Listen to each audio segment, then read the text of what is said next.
Lydia. Suatu hari di kota Bandung hiduplah seorang anak bernama Lydia. Lydia mempunyai sebuah keluarga yang terdiri dari seorang ayah bernama Asep dan seorang ibu bernama Dewi.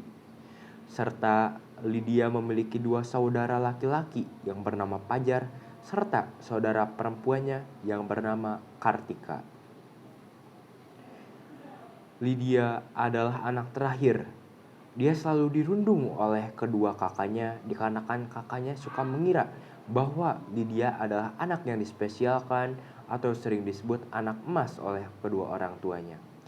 Orang tua Lydia jarang sekali berada di rumah dikarenakan sibuk bekerja. Suatu waktu, ketika Lydia sedang bermain dengan hewan peliharaannya, Lydia dipanggil oleh kakak-kakaknya. Pajar, "Lydia, kesini cepat." Lydia segera menghampiri kakak-kakaknya. Lydia, "Ada apa kak memanggil aku?" Kartika, "Ada apa, ada apa? Kamu lupa dengan tugas kamu? Kamu itu sudah kami anggap pembantu di rumah ini. Aku sudah muak melihatmu dijadikan anak emas. Sekarang kamu cepat bersihkan taman di rumah ini. Jangan sampai ada satupun yang terlewat." Pajar, "Dengarkan itu, dasar anak cacat." Lydia, "Baik kak, aku akan membersihkan taman dengan cepat." Lydia kemudian membersihkan taman.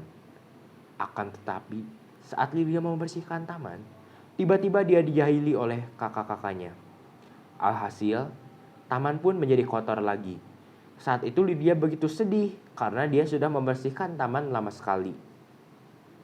Kemudian, tidak berselang lama, kakaknya pun datang. Fajar, "Lydia, kamu tidak becus sekali melakukan pekerjaan mudah seperti ini. Melakukan pekerjaan mudah saja kamu tidak bisa.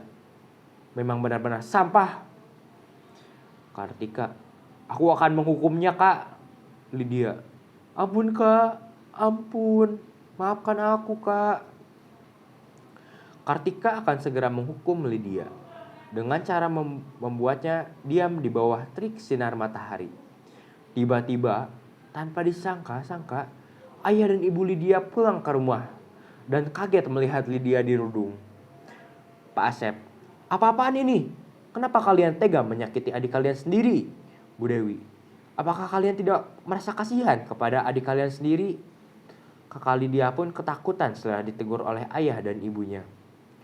Lydia, sudah ibu, ayah, ini emang kesalahan aku. Aku emang tidak becus bekerja." Bu Dewi, tidak seperti itu nak. Ibu tahu sekali kakak-kakak kamu itu tidak suka dengan kehadiranmu."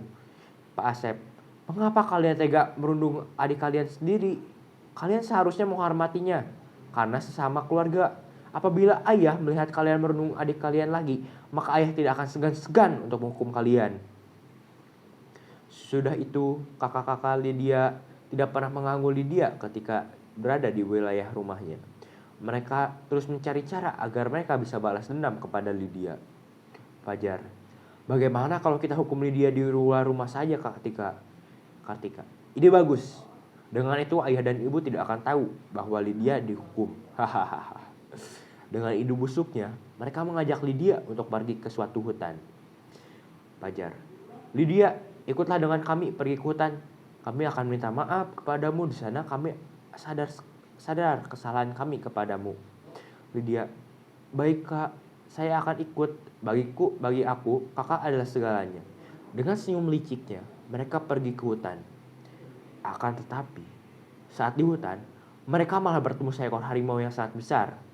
Pajar dan Kartika sangat ketakutan ketika melihat harimau, dan mereka pun dikejar harimau itu.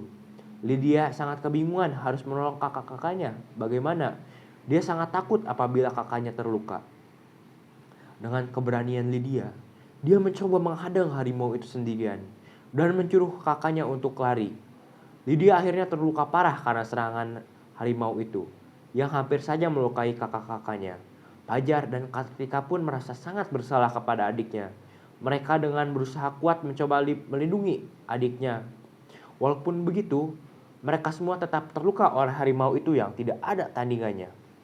Lydia melihat kakak-kakaknya yang babak belur dihajar oleh harimau itu. Lydia sangat sedih melihat kakak-kakaknya babak belur. Lydia menangis dan tiba-tiba warga pun datang untuk menolong mereka. Serangan harimau pun digagalkan oleh warga-warga setempat. Kemudian kakak-kakak Lydia meminta maaf kepadanya. Akhirnya kehidupan mereka pun kembali menjadi tenang.